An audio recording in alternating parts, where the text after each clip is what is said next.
Bonsoir à tous, bienvenue sur C8 pour cette nouvelle édition de Voyage au bout de la nuit. Aujourd'hui, je poursuis la lecture de Marie-Antoinette de Stefan Zweig. Alors, qui était Marie-Antoinette? Faite l'année de ses 15 ans et par raison d'État, reine de France. Une débauchée futile piégée dans l'affaire du collier, la pire ennemie de la Révolution, une sainte pour la Restauration.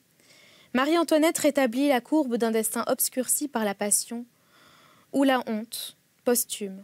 Stefan Zweig analyse la chimie d'une âme qui, sous le poids du malheur et de l'histoire, se révèle à elle-même et se rachète, passant de l'ombre de la jouissance à la lumière de la souffrance. Par la main de ce grand écrivain autrichien, nous suivons une reine de la chambre de son nonchalant mari, Louis XVI, jusqu'au lit de la guillotine. Je poursuis donc cette lecture. Nous en étions au 3e chapitre, les débuts à Versailles. Et n'hésitez pas à réagir sur les réseaux sociaux avec le hashtag VBN. Merci.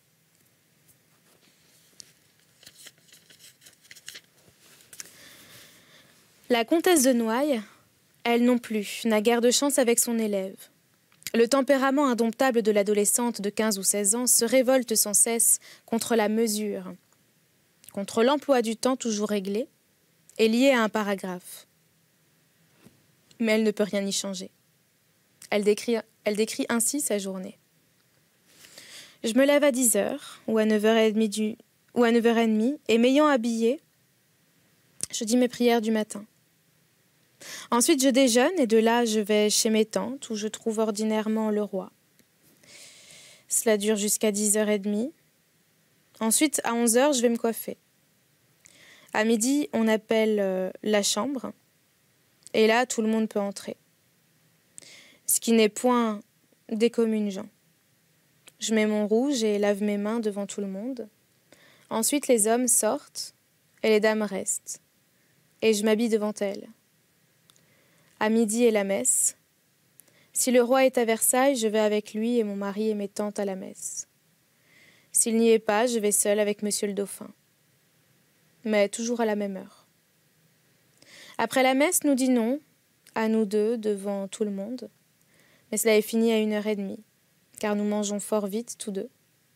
De là, je vais chez monsieur le dauphin, et s'il a affaire, je reviens chez moi. Je lis, j'écris ou je travaille, car je fais une veste pour le roi, qui n'avance guère, mais j'espère qu'avec la grâce de Dieu, elle sera finie dans quelques années. À 3h, je vais encore chez mes tantes, où le roi vient à cette heure-là. À 4h, vient l'abbé chez moi. À 5h, tous les jours, le maître de clavecin ou à chanter jusqu'à 6h. À 6h30, je vais presque toujours chez mes tantes, quand je ne vais point promener. Il faut savoir que mon mari va presque toujours avec moi chez mes tantes. À 7h, on joue jusqu'à 9h. Mais quand il fait beau, je m'en vais promener et alors, il n'y a point de jeu chez moi, mais chez mes tantes. À 9h, nous soupons, et quand le roi n'y est point, mes tantes viennent souper chez nous. Mais quand le roi y est, nous allons après souper chez elles. Nous attendons le roi qui vient ordinairement à 10h15. Mais moi, en attendant, je me place sur un grand canapé et dors jusqu'à l'arrivée du roi. Mais quand il n'y est pas, nous allons nous coucher à 11h. Voilà toute notre journée. Cet emploi du temps ne laisse guère de marge pour les divertissements. Et c'est cela, pourtant, que réclame son cœur impatient. Son jeune sang bouillonnant veut se dépenser. Elle a envie de jouer, de rire, de folâtrer. Mais aussitôt, Madame Étiquette lève le doigt sévère et déclare que ceci est cela. Et en somme, tout ce que désire Marie-Antoinette est inconciliable avec la tenue d'une dauphine. L'abbé Vermont, ancien professeur, maintenant confesseur et lecteur de la princesse, tombe plus mal encore avec elle. En vérité, Marie-Antoinette aurait terriblement à apprendre, car son instruction est très au-dessus de la moyenne. À 15 ans, elle a presque oublié l'allemand. Elle est bien loin de connaître entièrement le français. Son écriture est d'une gaucherie incroyable, pitoyable. Son style est plein d'énormités et de fautes d'orthographe. Elle a encore besoin que l'indulgent abbé lui écrive un brouillon de ses lettres. En outre, Il doit lui faire la lecture tous les jours pendant une heure et la pousser à lire elle-même, car Marie-Thérèse, presque dans chaque lettre, lui pose des questions à ce sujet. Elle a beaucoup de peine à croire que sa Toinette, ainsi qu'on le lui fait savoir, lit et écrit réellement, chaque après-midi. « Cherche à tapisser ton cerveau de bonne lecture, lui écrit-elle. Elle t'est plus nécessaire qu'à d'autres. J'attends depuis 2 mois la liste de l'abbé, et je crains que tu ne t'en sois point occupé, et que les chevaux et les ânes aient pris le temps destiné aux livres. Ne néglige pas cette occupation en hiver, puisque tu n'en possèdes encore entièrement aucune autre, ni musique, ni dessin, ni danse, ni peinture, ni autres beaux-arts. » Malheureusement, la méfiance de Marie-Thérèse est justifiée, car la petite Toinette, avec naïveté et adresse à la fois, sait si bien embobliner l'abbé Vermond, on ne peut pourtant pas contraindre ou punir une dauphine, que l'heure de lecture devient toujours une heure de causerie. Elle n'apprend pour ainsi dire rien, et sa mère, malgré tous ses conseils pressants, ne peut pas arriver à la faire travailler sérieusement. Un mariage forcé et trop précoce a entravé ici une sainte et droite évolution. Femme de par son titre, mais en réalité toujours enfant, d'une part, Marie-Antoinette doit déjà observer une attitude conforme à son rang et à sa dignité. Cependant que, d'autre part, il faut qu'elle apprenne comme une écolière les premiers éléments d'une éducation primaire. Tantôt on la traite en grande dame, tantôt on la gronde comme une petite fille. Sa dame d'honneur exige d'elle de la tenue, ses tantes, des intrigues, sa mère de l'instruction. Mais son cœur ne veut rien qu'être jeune et vive, et ces contrastes entre l'âge et la situation, entre son propre désir et la volonté des autres, font naître chez cette nature tout à fait droite l'inquiétude effrénée et la soif impatiente de liberté, qui plus tard auront une influence si néfaste sur son destin. Marie-Thérèse se rend compte de la grave et périlleuse situation de sa fille à la cour du roi de France. Elle sait aussi que cette créature est beaucoup trop jeune, trop frivole, trop légère pour pouvoir éviter d'instinct tous les pièges des intrigues, toutes les embûches de la politique du palais. Elle a donc placé auprès de Marie-Antoinette, en qualité de fidèle serviteur, le meilleur d'entre ses diplomates, le comte Mercy. « Je crains, lui écrit-elle avec une merveilleuse franchise, la jeunesse de ma fille, le trop de flatterie, et sa paresse, et aucun goût pour s'appliquer. Je vous recommande de veiller là-dessus, ayant toute ma confiance en vous, qu'elle ne tombe en de mauvaises mains. » L'impératrice n'aurait pu faire un choix meilleur. Belge de naissance, mais totalement dévouée à sa souveraine, homme de cœur sans être courtisan, réservé sans raideur, lucide sans prétendre au génie, ce célibataire riche et dénué d'ambition, qui ne désire rien d'autre dans la vie que servir sa souveraine d'une manière parfaite, s'acquitte de cette mission tutélaire, avec une fidélité touchante et tout le tact imaginable. Apparemment ambassadeur de l'impératrice à la cour de Versailles, il n'est en réalité que l'œil, l'oreille, la main secourable de la mère. Grâce à ses rapports exacts, Marie-Thérèse peut, de Schönbrunn, observer sa fille comme dans un télescope.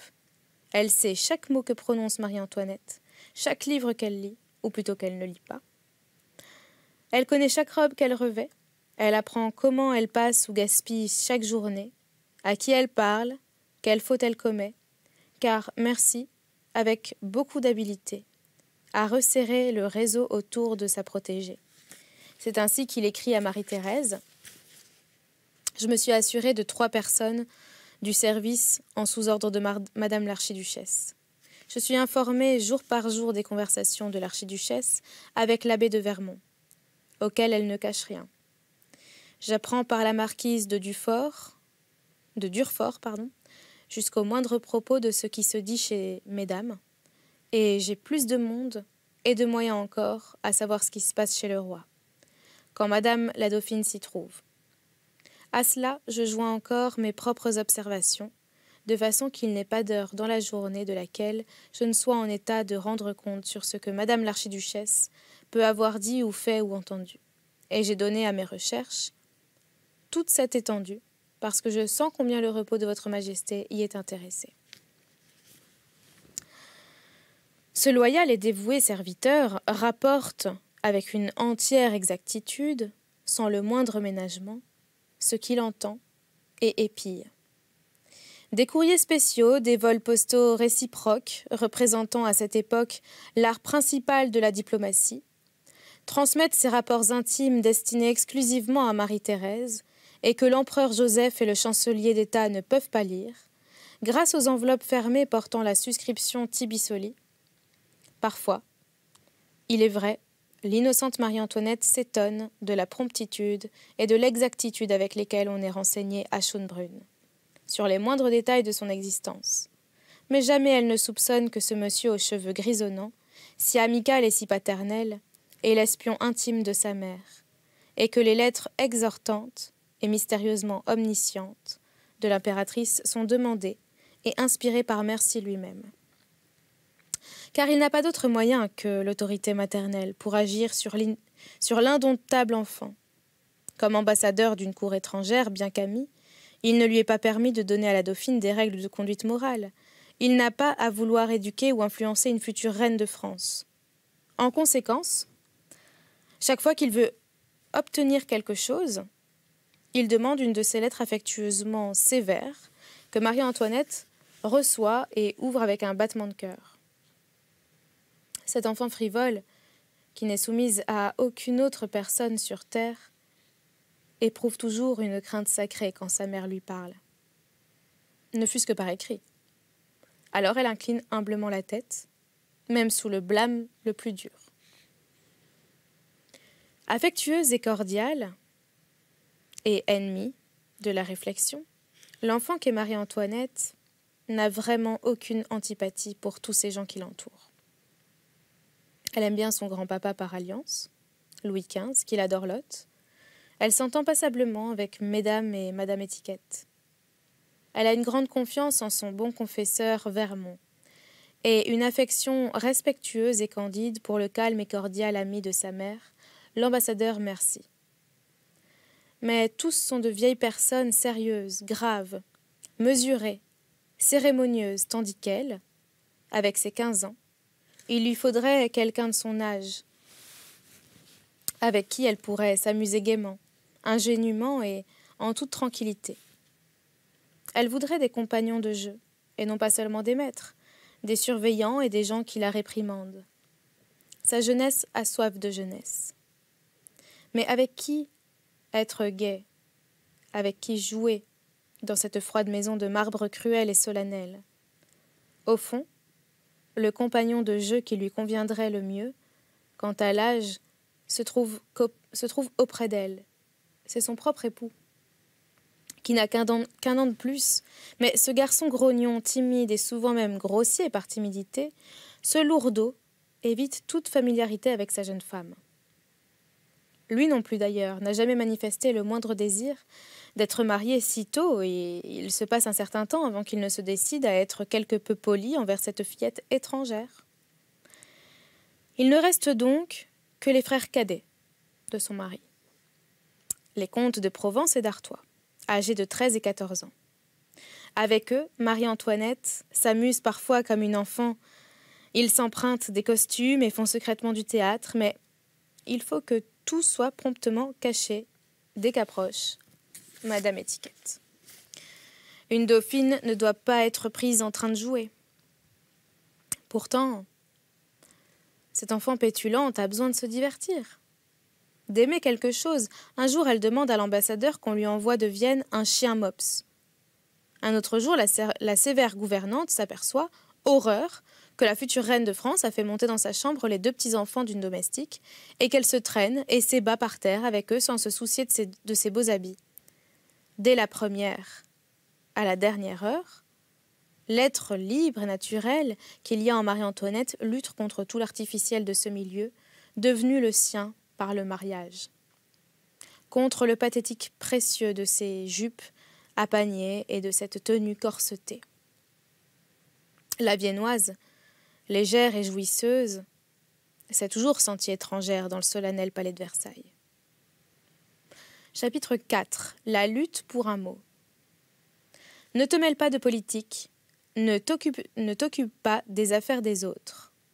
répète dès le début Marie-Thérèse à sa fille. Avertissement au fond superflu, car rien n'importe à Marie-Antoinette que son amusement. Tout ce qui exige un examen approfondi ou une attention soutenue ennuie indiciblement cette jeune femme éprise d'elle-même. Et c'est véritablement malgré elle, si au cours des premières années, elle est entraînée dans cette misérable petite guerre d'intrigue qui remplace à la cour de Louis XV la haute politique de son prédécesseur. Dès son arrivée, elle trouve Versailles divisé en deux clans.